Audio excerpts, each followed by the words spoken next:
कवच की कहानी मुंशी प्रेमचंद द्वारा लिखी गई है। तो चलिए इसे शुरू करते हैं। 1।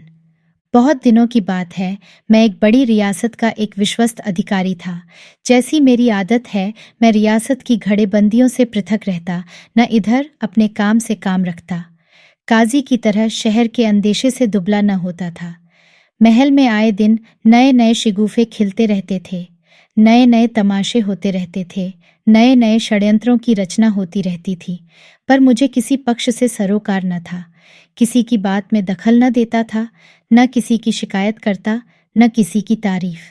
शायद इसीलिए राजा साहब की मुझ पर कृपा दृष्टि रहती थी।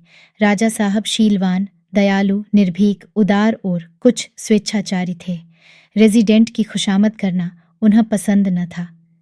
जिन समाचार पत्रों से दूसरी रियासतें भयभीत रहती थीं और अपने इलाके में उन्हें आने न देती थीं, वे सब हमारी रियासत में बेरोक टोक आते थे। एक दो बार रेजिडेंट ने इस बारे में कुछ इशारा भी किया था, लेकिन राजा साहब ने इसकी बिल्कुल परवाह न की। अपने आंतरिक शासन में वह किसी प्रकार का हस्तक्षेप न चाहते थे, इसीलिए रेजिडेंट भी उनसे मन ही मन द्वेष करता था। लेकिन इसका यह आशय नहीं है कि राजा साहब प्रजावत्सल, दूरदर्शी, नीति कुशल या मितव्ययी शासक थे।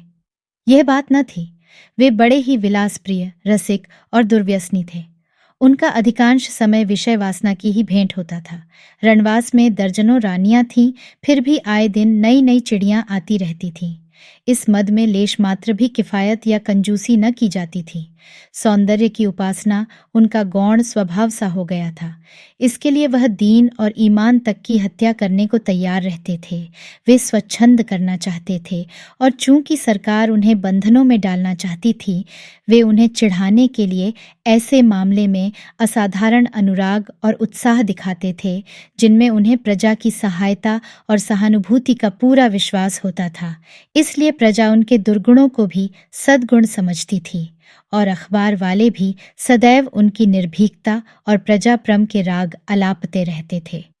इधर कुछ दिनों से एक पंजाबी औरत रनवास में दाखिल हुई थी। उसके विषय में तरह तरह की अफवाहें फैली हुई थीं।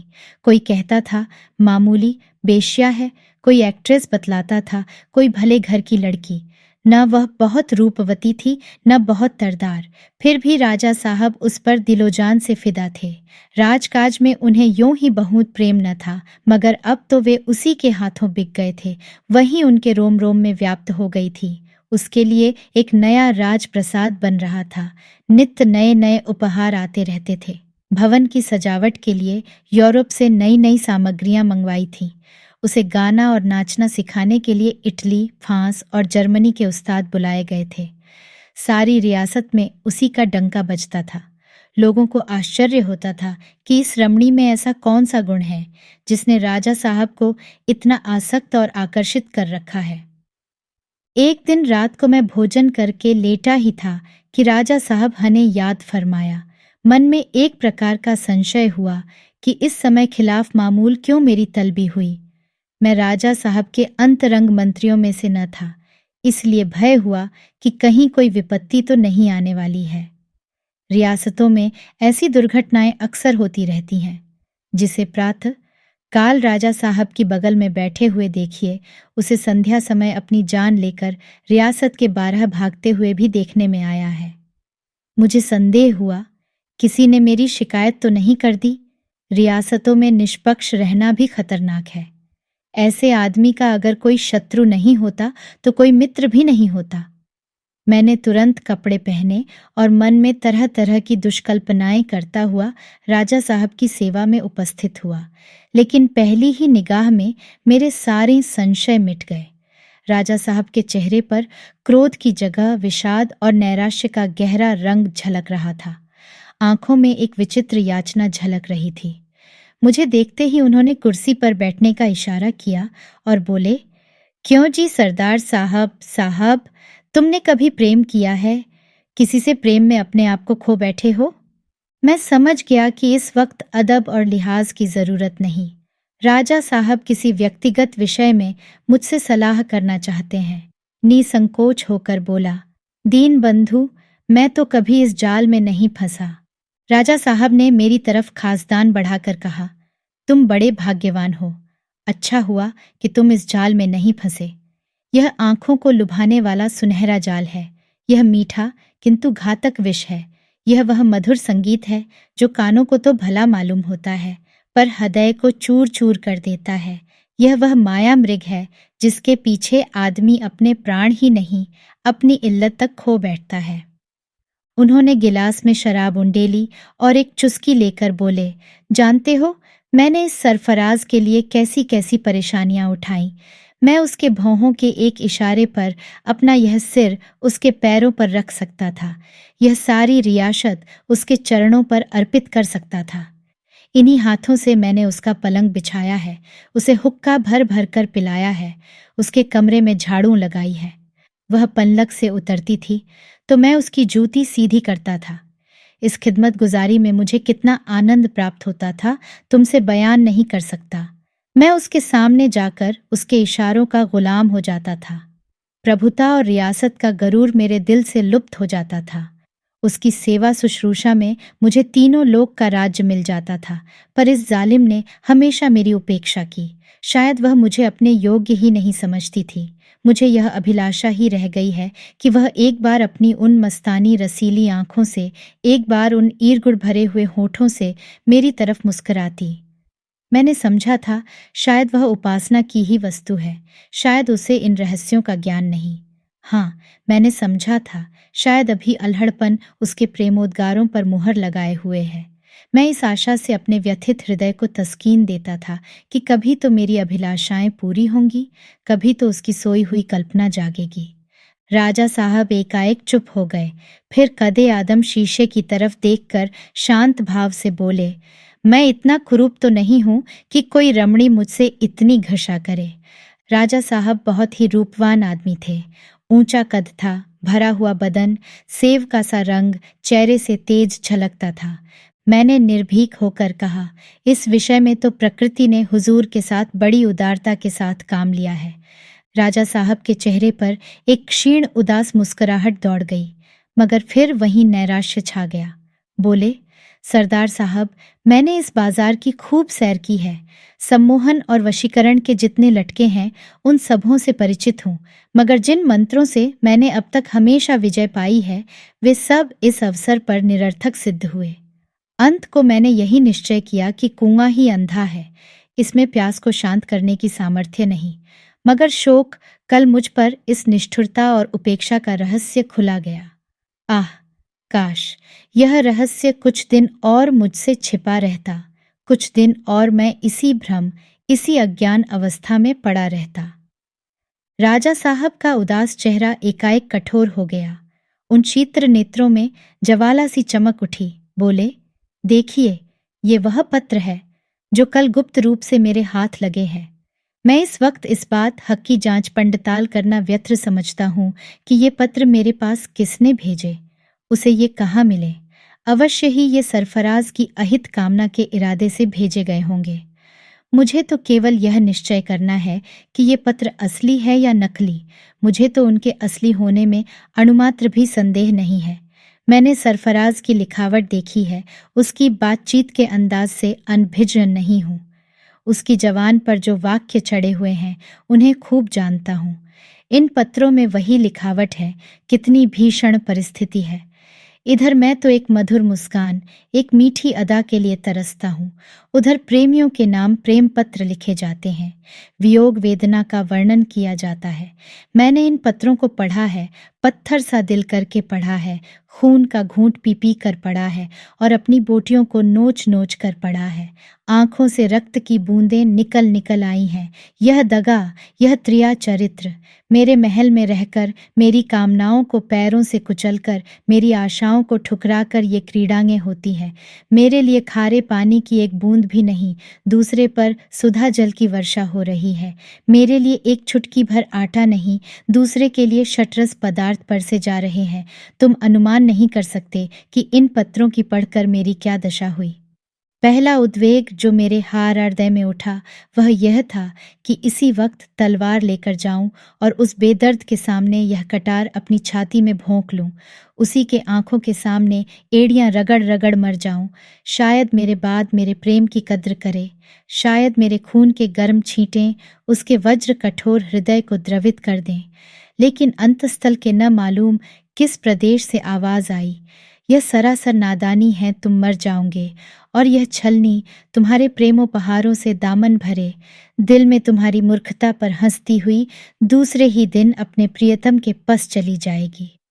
दोनों तुम्हारी दौलत के मजे उड़ाएंगे और तुम्हारी वंचित दलित आत्मा को तड़पाएंगे। सरदार साहब, विश्वास मानिए, यह आवाज मुझे अपने ही हृदय के किसी स्थल से सुनाई दी। मैंने उसी वक्त तलवार निकालकर कमर से रख दी।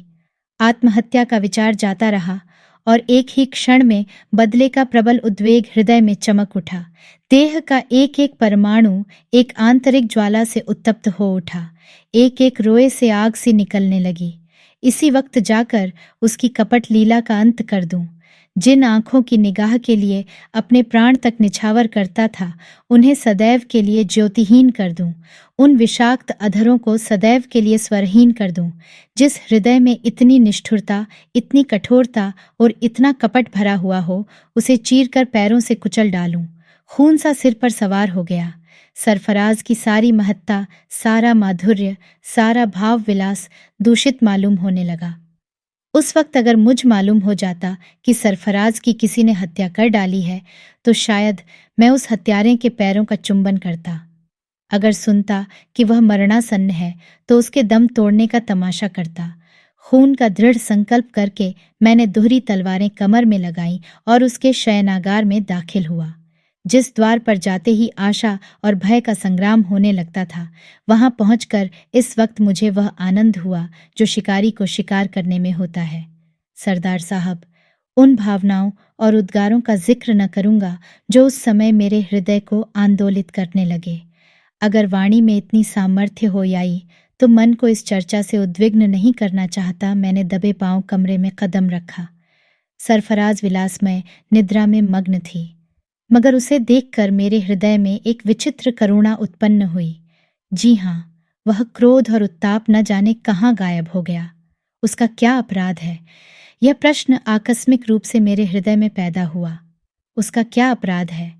अगर उसका वही अपराध है जो इस समय मैं कर रहा हूं, तो मुझे उससे बदला लेने का क्या अधिकार है?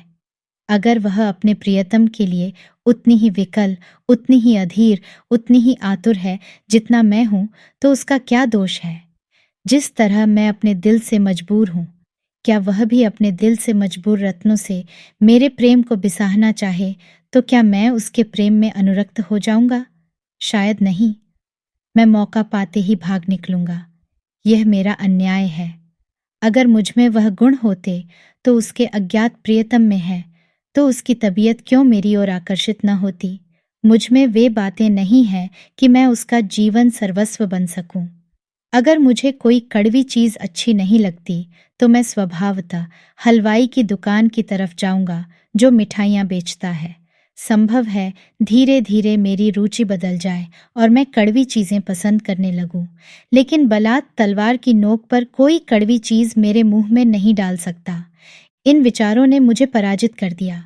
वह सूरत जो एक क्षण पहले मुझे काटे खाती थी, उसमें पहले से शतगुणा आकर्षण था। अब तक मैंने उसको निद्रा मग्न न देखा था। निद्रावस्था में उसका रूप और भी निष्कलंक और अनिंद्य मालूम हुआ। जागृति में निगाह कभी आंखों के दर्शन करती, कभी अधरों के, कभी कपोलों के। इस नींद में उसका रूप अपनी संपूर्ण कलाओं से चमक रहा था। रूप छटा था कि दीपक जल रहा था। राजा साहब ने फिर प्याला मुंह से लगाया और बोले, सरदार साहब, मेरा जोश ठंडा हो गया। जिससे प्रेम हो गया उससे द्वेष नहीं हो सकता, चाहे वह हमारे साथ कितना ही अन्याय क्यों न करे। जहाँ प्रेमिका प्रेमी के हाथों कत्ल हो, वहाँ समझ लीजिए कि प्रेम न था, केवल विषय लालसा थी। मैं वहाँ से चला आया, लेकिन चित्त किसी तरह शांत नहीं होता।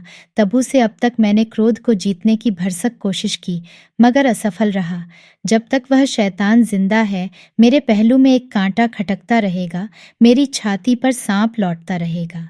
वहीं काला नाम फन उठाए हुए उस रत्न राशि पर बैठा हुआ है, वहीं मेरे और सरफराज के बीच में लोहे की दीवार बना हुआ है, वहीं इस दूध की मक्खी है। उस सांप का सिर कुचलना होगा, जब तक मैं अपनी आंखों से उसकी धज्जियां बिखरते न देखूंगा। मेरी आत्मा को संतोष न होगा। परिणाम की कोई चिंता नहीं, कुछ भी हो, मगर उस नर पिशाच को जहन्नुम दाखिल करके दम लूंगी। यह कहकर राजा साहब ने मेरी ओर पूर्ण पूर्ण नेत्रों से देखकर कहा, बतलाइए, आप मेरी क्या मदद कर सकते हैं? मैंने विस्मय से कहा, मैं? राजा साहब ने मेरा उत्साह बढ़ाते हुए कहा, हाँ, आप। आप जानते हैं, मैंने इतने आदमियों को छोड़कर आपको क्यों अपना विश्वास पात्र बनाया और क्यों आपसे यह भिक्षा मांगी? यहाँ ऐसे आदमियों की कमी नहीं है जो मेरा इशारा पाते ही उस दुष्ट के टुकड़े उड़ा देंगे, सरे बाजार उसके रक्त से भूमि को रंग देंगे। जी हाँ, एक इशारे से उसकी हड्डियों का बुरादा बना सकता हूँ, उसके नाहों में कीलें ठुकवा सकता हूँ। मगर मैंने सबको छोड़कर आपको छांटा। जानते हो क्यों? इसलिए कि मुझे तुम्हारे ऊपर विश्वास है, वह विश्वास जो मुझे अपने निकटतम आदमियों पर भी नहीं। मैं जानता हूँ कि तुम्हारे हृदय में यह भेद उतना ही गुप्त रहेगा जितना मेरे। मुझे विश्वास है कि प्रलोभन अपनी चरम शक्ति का उपयोग करके भी तुम्हें नहीं डिगा सकता। पाशविक अत्याचार भी तुम्हारे अधरों को नहीं खोल सकते। तुम बेवफाई न करोगे, दगा न करोगे, इस अवसर से अनुचित लाभ न उठाओगे। जाते हो, इसका पुरस्कार क्या होगा, इसके विषय में तुम कुछ भी शंका न करो। मुझ में और चाहे कितने ही दुर्गुण हो, कृतज्ञता का दोष नहीं है। बड़े से बड़ा पुरस्कार जो मेरे अधिकार में है, वह तुम्हें दिया जाएगा। मनसब, जागीर, धन, सम्मान सब तुम्हारी इच्छा अनुसार दिए जाएंगे। इसका संपूर्ण अधिकार तुमको दिया जाएगा, कोई दखल न देगा। तुम्हारी महत्वाकांक्षा को उच्चतम शिखर तक उड़ने की आज़ादी होगी। तुम खुद फरमान लिखोगे और मैं उस पर आंखें बंद करके दस्तखत करूंगा। बोलो, कब जाना चाहते हो? उसका नाम और पता इस कागर पर लिखा हुआ है, इसे अपने हृदय पर अंकित कर लो और कागज फाड़ डालो। तुम खुद समझ सकते हो कि मैंने कितना बड़ा भार तुम्हारे ऊपर रखा है। मेरी आबरू, मेरी जान तुम्हारी मुट्ठी में है। मुझे विश्वास है कि तुम इस काम को सुचारू रूप से पूरा करोगे।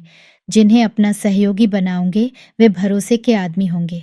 तुम्हें अधिकतम बुद्धिमत्ता, दूरदर्शिता और धैर्य से काम लेना पड़ेगा। एक असंयत शब्द, एक क्षण का विलंब, जरा सी लापरवाही मेरे और तुम्हारे दोनों के लिए प्राणघातक होगी। दुश्मन घात में बैठा हुआ है। कर तो डर, न कर तो डर का मामला है। यूं ही गद्दी से उतारने के मंसूबे सोचे जा रहे हैं। इस रहस्य के खुल जाने पर क्या दुर्गति होगी, इसका अनुमान तुम आप कर सकते हो। मैं बर्मा में नज़रबंद कर दिया जाऊंगा। रियासत गैरों के हाथ में चली जाएगी और मेरा जीवन नष्ट हो जाएगा। मैं चाहता हूं कि आज ही चले जाओ। यह इंपीरियल बैंक का चेक बुक है। मैंने चेकों पर दस्तखत कर दिए हैं। जब जितने रुपयों की ज़रूरत हो, ले लेना। मेरा दिमाग 7वें आसमान पर जा पहुंचा। अब मुझे मालूम हुआ कि प्रलोभन में ईमान को बिगाड़ने की कितनी शक्ति होती है। मुझे जैसे कोई नशा हो गया। मैंने एक किताब में पढ़ा था कि अपने भाग्य निर्माण का अवसर हर एक आदमी को मिलता है और एक ही बार। जो इस अवसर को दोनों हाथों से पकड़ लेता है वह मर्द है, जो आगा पीछा में पड़कर उसे छोड़ देता है वह कायर होता है। एक को धन, यश, गौरव नसीब होता है और दूसरा खेद, लज्जा और दुर्दशा में रो रो कर जिंदगी के दिन काटता है। फैसला करने के लिए केवल एक क्षण का समय मिलता है। वह समय कितना बहुमूल्य होता है। मेरे जीवन में यह वही अवसर था। मैंने उसे दोनों हाथों से पकड़ने का निश्चय कर लिया। सौभाग्य अपनी सर्वोत्तम सिद्धियों का थाल लिए मेरे सामने हाजिर है। वह सारी विभूतियों जिनके लिए आदमी जीता मरता है, मेरा स्वागत करने के लिए खड़ी है। अगर इस समय मैं उनकी उपेक्षा करूं, तो मुझ जैसा अभागा आदमी संसार में न होगा। माना कि बड़े जोखिम का काम है, लेकिन पुरस्कार तो देखो। दरिया में गोता लगाने ही से तो मोती मिलता है। तख्त पर बैठे हुए कायरों के लिए कोड़ियों और घोंघों के सिवा और क्या है? माना कि बेगुनाह के खून से हाथ रंगना पड़ेगा। क्या मुजायका, बलिदान से ही वरदान मिलता है। संसार समर भूमि है। यहाँ लाशों का जीना बनाकर उन्नति के शिखर पर चढ़ना पड़ता है। खून के नालों में तैरकर ही विजय तट मिलता है। संसार का इतिहास देखो, सफल पुरुषों का चरित्र रक्त के अक्षरों में लिखा हुआ है। वीरों ने सदैव खून के दरिया में गोते लगाए हैं, खून की होलियां खेली हैं। खून का डर दुर्बलता और कम हिम्मती का चिन्ह है। कर्मयोगी की दृष्टि लक्ष्य पर रहती है, मार्ग पर नहीं, शिखर पर रहती है, मध्यवर्ती चट्टानों पर नहीं। मैंने खड़े होकर अर्ज की, गुलाम इस खिदमत के लिए हाजिर है। राजा साहब ने सम्मान की दृष्टि से देखकर कहा, मुझे तुमसे यही आशा थी। तुम्हारा दिल कहता है कि यह काम पूरा कराओगे। मुझे विश्वास है, मेरा भी यही विचार था। देखो, एक एक क्षण का समाचार भेजते रहना। ईश्वर ने चाहा तो हुजूर को शिकायत का कोई मौका न मिलेगा। ईश्वर का नाम न लो, ईश्वर ऐसे मौके के लिए नहीं है। ईश्वर की मदद उस वक्त मांगो जब अपना दिल कमजोर हो। जिसकी बाहों में शक्ति, मन में विकल्प, बुद्धि में बल और साहस है, वह ईश्वर का आश्रय क्यों ले। अच्छा, जाओ और जल्द सुरखरू होकर लौटो, आंखें तुम्हारी तरफ लगी रहेंगी। 2. मैंने आत्मा की आलोचनाओं को सिर तक न उठाने दिया। उस दुष्ट को क्या अधिकार था कि वह सरफराज से ऐसा कुत्सित संबंध रखे, जब उसे मालूम था कि राजा साहब ने उसे अपने हरम में दाखिल कर लिया है। यह लगभग उतना ही गर्हित अपराध है जितना किसी विवाहित स्त्री को भगा ले जाना। सरफराज एक प्रकार से विवाहिता है। ऐसी स्त्री से पत्र व्यवहार करना और उस पर डोरे डालना किसी दशा में भी क्षम्य नहीं हो सकता। ऐसे संगीन अपराध की सजा भी उतनी ही संगीन होनी चाहिए। अगर मेरे हृदय में उस वक्त तक कुछ दुर्बलता, कुछ संशय, कुछ अविश्वास था, तो इस तर्क ने उसे दूर कर दिया। सत्य का विश्वास सत्साहस का मंत्र है। अब वह खून मेरी नजरों में पापमय हत्या नहीं, जायज खून था और उससे मुंह मोड़ना लज्जाजनक कायरता। गाड़ी के जाने में अभी 2 घंटे की देर थी। रात भर का सफर था, लेकिन भोजन की ओर बिल्कुल रुचि न थी। मैंने सफर की तैयारी शुरू की। बाजार से एक नकली दाढ़ी लाया, ट्रंक में 2 रिवॉल्वर रख लिए। फिर सोचने लगा, किसे अपने साथ ले चलूं? यहां से किसी को ले जाना तो नीति विरुद्ध है। फिर क्या अपने भाई साहब को ताड़ दूं? हाँ, यही उचित है। उन्हें लिख दूं कि मुझसे बंबई में आकर मिले, लेकिन नहीं, भाई साहब को क्यों फंसाऊं? कौन जाने क्या हो। बंबई में ऐसे आदमी की क्या कमी। 1 लाख रुपये का लालच दूंगा, चुटकियों में काम हो जाएगा। वहां एक से एक शातिर पड़े हैं, जो चाहें तो फरिश्तों का भी खून कराएं। बस इन महाशय को किसी हिकमत से किसी वेश्या के कमरे में लाया जाए और वहीं उनका काम तमाम कर दिया जाए। या समुद्र के किनारे जब वह हवा खाने निकलें तो वहीं मारकर लाश समुद्र में डाल दी जाए। अभी चूंकि देर थी, मैंने सोचा लाऊं संध्या कर लूं। ज्यों ही संध्या के कमरे में कदम रखा, माताजी के तिरंगे चित्र पर नजर पड़ी। मैं मूर्ति पूजक नहीं हूँ, धर्म की ओर मेरी प्रवृत्ति नहीं है, न कभी कोई व्रत रखता हूँ, लेकिन न जाने क्यों उस चित्र को देखकर अपनी आत्मा में एक प्रकाश का अनुभव करता हूँ।